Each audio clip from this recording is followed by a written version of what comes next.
তরুণদের আইডল, সুশিক্ষায় শিক্ষিত তরুণ বক্তা, ইসলামিক স্কলার মাওলানা মিজানুর রহমান আজহারী। তিনি অল্প কয়েকদিনে সব শ্রেণী পেশার মানুষের কাছে ব্যাপক গ্রহণযোগ্য হয়ে উঠেছেন।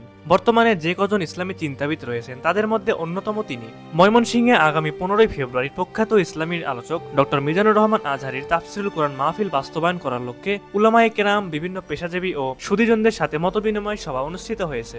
জনপ্রিয় ইসলামী আলোচক মাওলানা মিজানুর রহমান আজহারী বেশ কিছুদিন হলো দেশে ফিরেছেন। ফিরেই তিনি কয়েকটি মাহফিলের বয়ান দিয়েছেন। এবার তিনি যাচ্ছেন ময়মনসিংহে। সব ঠিক থাকলে আগামী 15 ফেব্রুয়ারি ময়মনসিংহে মাহফিল করবেন তিনি। মাহফিলে কমপক্ষে 15 লাখের অধিক মানুষের সমাগম হতে পারে বলে ধারণা করা হচ্ছে। লক্ষ লক্ষ লোক সমাগমের কথা চিন্তা করে ইতিমধ্যে আইন শৃঙ্খলা রক্ষাকারী বাহিনীর সদস্যরা জনভোগান্তি এড়াতে মাহফিলে আগত মুসল্লিদের নিরাপত্তার বিষয়টি সর্বোচ্চ গুরুত্ব দিয়ে কাজ করছে।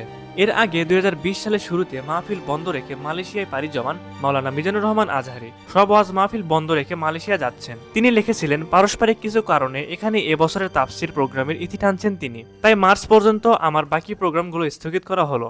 রিসার্চের কাজে আবারও মালয়েশিয়ায় ফিরে যাচ্ছি।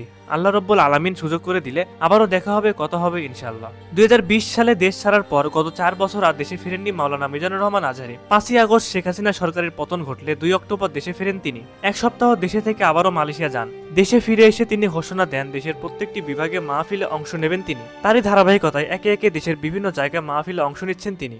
তিনি সর্বশেষ মাহফিল করেছেন পটুয়াখালীতে, যেখানে প্রায় 13 লক্ষ মানুষ উপস্থিত ছিলেন। প্রিয় দর্শক, আগামী 15 ফেব্রুয়ারি ডক্টর মিজানুর রহমান আজহারীর মাহফিলে আপনারা কে কে উপস্থিত থাকবেন? অবশ্যই আপনারা আপনাদের মূল্যবান মতামতটি কমেন্ট করে জানাবেন এবং আজহারী হুজুরের মাহফিল সম্পর্কে বিস্তারিত জানতে দাবো করে সাথে থাকুন।